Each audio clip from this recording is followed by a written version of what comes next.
स्वागत है आप सभी का लिमा एकेडमी में। हम लोग क्लास 11 का सबसे पहला चैप्टर इंट्रोडक्शन ऑफ अकाउंटिंग को समझ रहे थे। मैं आप लोग को कल बताई थी कि अकाउंटिंग का मीनिंग क्या है, डेफिनेशन क्या है। आज समझेंगे कि ऑब्जेक्टिव क्या है अकाउंटिंग का। ऑब्जेक्टिव ऑफ अकाउंटिंग में सबसे पहला पॉइंट है maintaining accounting record. Accounting record को मेंटेन करना एक सिस्टमेटिक वे में, क्रोनोलॉजिकल ऑर्डर में अकाउंटिंग का उद्देश्य है। उसके बाद क्या है, determining profit and loss. Profit and loss को डिटरमाइन करना कि बिजनेस में अगर बिजनेस हम लोग कर रहे हैं तो उसमें प्रॉफिट हो रहा है कि लॉस हो रहा है, उसको निकालना, कैलकुलेट करना अकाउंटिंग का एक उद्देश्य है, ऑब्जेक्टिव है। Determining financial position. Financial position क्या है, मतलब हम लोग लास्ट में एक profit and loss account balance sheet निकालते हैं, कल भी बताए थे, जिसमें बैलेंस शीट जब हम लोग निकालते हैं तो हम लोग के पास कितना एसेट्स है, कितना लायबिलिटी है, इसको हम लोग निकालते हैं। तो उससे हम लोग का बिजनेस का क्या फाइनेंशियल पोजीशन है तो वो समझ आता है कि हम लोग के पास प्रॉपर्टीज कितना है, कितना हम लोग के पास लोन है, ये सारा एक समझ आता है। तो इससे नेक्स्ट पॉइंट है सपोर्टिव मैनेजमेंट। जब अकाउंटिंग करते हैं तो मैनेजमेंट को डिसीजन लेने में सुविधा होता है कि हम लोग को किस में कितना इन्वेस्ट करना चाहिए, कहाँ से हम लोग को किस प्रोडक्ट का सेल बढ़ाना चाहिए, क्या पूरा डिसीजन लेने में हम लोग का अकाउंटिंग का जो डेटा है उससे मैनेजमेंट को एक सपोर्ट मिलता है कि डिसीजन लेने में। तो ये भी एक ऑब्जेक्टिव है कि अकाउंटिंग का सपोर्टिव मैनेजमेंट को सपोर्ट करता है। नेक्स्ट पॉइंट है प्रोवाइडिंग अकाउंटिंग इंफॉर्मेशन। अकाउंटिंग करने के बाद हम लोग कम्युनिकेट करते हैं, जैसे कि प्रोवाइड जो भी हम लोग का profit and loss, balance sheet, जिसको भी उसको ज़रूरत है, जैसे ऑनर को सबसे पहले इंटरनल यूजर, ऑनर, मैनेजमेंट को हम लोग प्रोवाइड करते हैं, दिखाते हैं उसको। उसके बाद बैंक को, जैसे बैंक से लोन लेना होता है तो बैंक भी देखता है अकाउंटिंग, हम लोग का फाइनेंशियल पोजीशन क्या है, profit and loss account check करता है, बैलेंस शीट चेक करता है। ऑब्जेक्टिव ऑफ अकाउंटिंग के बाद अभी हम लोग समझेंगे कि एडवांटेज क्या है अकाउंटिंग का, अकाउंटिंग करने से क्या हम लोग को फायदा होता है, उसको अभी हम लोग समझेंगे। तो अभी हम लोग समझेंगे कि अकाउंटिंग का एडवांटेजेस क्या क्या है। सबसे पहला पॉइंट है financial information about business. Business में फाइनेंशियल पोजीशन क्या है, प्रॉफिट एंड लॉस, प्रॉफिट है कि लॉस है, कितना उसका एसेट्स है, लायबिलिटीज कितना है, लोन कितना है हम लोग का, तो सारा ये इंफॉर्मेशन अकाउंटिंग से बिजनेस को मिल जाता है। नेक्स्ट है असिस्टेंस ऑफ मैनेजमेंट। मैनेजमेंट को डिसीजन मेकिंग में सुविधा होता है अकाउंटिंग से। अगर प्रॉपर अकाउंटिंग बिजनेस में होता है तो मैनेजमेंट को ये डिसीजन लेने में सपोर्ट करता है कि क्या अभी हम लोग को कहाँ पे इन्वेस्ट करना चाहिए, कहाँ से हम लोग को लोन लेना चाहिए, कौन सा प्रोडक्ट का सेल बढ़ाना चाहिए, किससे कौन से एक्सपेंसेस को कम करना चाहिए, सारा डिसीजन मेकिंग लेने में मैनेजमेंट को सुविधा होता है। नेक्स्ट है रिप्लेसेस मेमोरी। बिजनेस में बहुत सारा ट्रांजैक्शन होता है, उस ट्रांजैक्शन को हम लोग को मेमोरी में रखना बहुत ही परेशानी होता है, तो एक सिस्टमेटिक वे में और डेट वाइज टाइमली मेंटेन होता है अकाउंटिंग में, इसीलिए मेमोरी याद रखने का जरूरत नहीं है कोई भी ट्रांजैक्शन को। Supportive settlement of tax liability.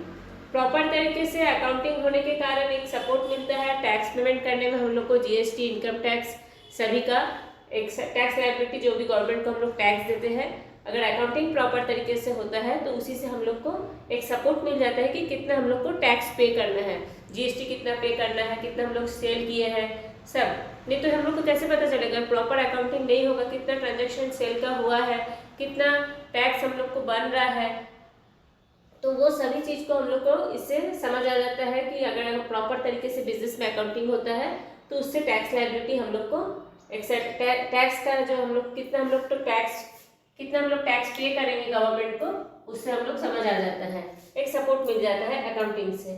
और क्या है, सपोर्टिव लोन। बैंक से अगर लोन लेना होता है तो भी अकाउंटिंग का balance sheet, profit and loss account, ये सब फाइनेंशियल पोजीशन को बैंक को दिखाना पड़ता है, तभी हम लोग को लोन मिल पाता है। ठीक है, तो अभी हम लोग देखेंगे कि एडवांटेज समझ गए। अब हम लोग समझेंगे कि इसका लिमिटेशन क्या है, अकाउंटिंग का क्या क्या लिमिटेशन है। सबसे पहला पॉइंट है accounting is not fully exact. जब भी अकाउंटिंग हो रहा है तो वो एक फुल्ली एग्जैक्ट नहीं है। कैसे? क्योंकि जब भी हम लोग अकाउंटिंग करते हैं तो एक एविडेंस के तौर पे करते हैं, एक प्रूफ में। तो ऐसे बहुत सारा ट्रांजैक्शन है जिसका हम लोग को प्रूफ नहीं मिलता है। जैसे हम लोग जब डेटर को सेल करते हैं और उससे हम लोग को कुछ पैसा लेना हो, क्रेडिट में सेल करते हैं, ठीक है। किसी आदमी को हम लोग क्रेडिट में या किसी ऑर्गेनाइजेशन को, किसी बिजनेस को हम लोग सेल किए हैं और उसको हम लोग क्रेडिट में सेल किए, फिर उससे पैसा लेना होता है तो कुछ पैसा नहीं आता है, बैड डेट हो जाता है या बहुत सारा चीज़ ऐसे बाद में होता है जो हम लोग को exactly profit and loss account हम लोग इसलिए निकाल नहीं पाते हैं। सभी इंफॉर्मेशन हम लोग को सही तरीके से नहीं मिल पाता है, जिसके कारण हम लोग को प्रॉफिट एंड लॉस जब हम लोग निकालने जाते हैं तो वो सही रिपोर्ट नहीं निकलता है। तो वो एक लिमिटेशन है। Accounting is not fully exact, ये फुल्ली एग्जैक्ट कभी भी नहीं हो पाता है। Based accounting concept and convention, ये अकाउंटिंग कंसेप्ट जो पुराना कंसेप्ट है उसी के आधार पर अकाउंटिंग हो रहा है, तो इसलिए भी एकदम एग्जैक्ट प्रॉफिट और लॉस अकाउंट या बैलेंस शीट हम लोग नहीं बनाते। जैसे कि बैलेंस शीट में हम लोग एसेट्स को दिखाते हैं और जब हम लोग एसेट्स परचेज करते हैं तब एसेट्स का जो परचेज वैल्यू है उसी को लिखते हैं। लेकिन जब खास करके ये बिल्डिंग में होता है कि बाद में उसका वैल्यू बढ़ जाता है तो उसको हम लोग फिर उसमें नहीं लिखते हैं, तो ये इसीलिए एग्जैक्ट कभी भी हम लोग का बैलेंस शीट या प्रॉफिट एंड लॉस अकाउंट नहीं निकल पाता है। बेस्ड ऑन हिस्टोरिकल कॉस्ट, मतलब वही है कि अकाउंटिंग में हम लोग हिस्टोरिकल कॉस्ट मतलब पहले जो हम लोग परचेज किए थे उसी के आधार पे सब हम लोग रखते हैं। और सभी चीज़ का, जैसे हम लोग अगर कोई गुड्स का भी हम लोग एंट्री करेंगे, जिस प्रोडक्ट का हम लोग सेल कर रहे हैं उसका भी जब हम लोग परचेज करते हैं तो जब हम लोग परचेज करते हैं उसी का हम लोग एंट्री करते हैं। उसके बाद सामान में मार्केट वैल्यू चेंज होते रहता है तो उसका हम लोग एंट्री नहीं करते हैं, तो जिसके लिए भी एग्जैक्ट प्रॉफिट नहीं निकल पाता है। इनकम्प्लीट इंफॉर्मेशन, बहुत सारे ऐसे इंफॉर्मेशन है जो इनकम्प्लीट रहता है जिसके कारण भी हम लोग का अकाउंटिंग में प्रॉब्लम आता है और सही रिपोर्ट नहीं निकलता है। नॉट बाइंडिंग, नॉट बाइंडिंग क्या है? ये बिजनेस को बाइंडिंग नहीं है कि हाँ आपको ये काम करना ही है अकाउंटिंग में, ये बिजनेस का मर्जी है कि वो करे या नहीं करे, तो जिसके कारण भी ये एक, इसीलिए सभी अलग अलग बिजनेस में अलग अलग, मतलब एक ही तरह का बिजनेस में लोग अलग अलग अकाउंटिंग वो करते हैं जिसके कारण सही रिपोर्ट नहीं निकलता है। अकाउंटिंग को हम लोग समझ लिए, अभी हम लोग समझेंगे कि अकाउंटिंग का रोल क्या है। अकाउंटिंग का क्या रोल है, हम लोग इसके पहले समझे थे कि एडवांटेजेस क्या है अकाउंटिंग का, बस सेम है, तो एक बार पॉइंट को देख लेते हैं।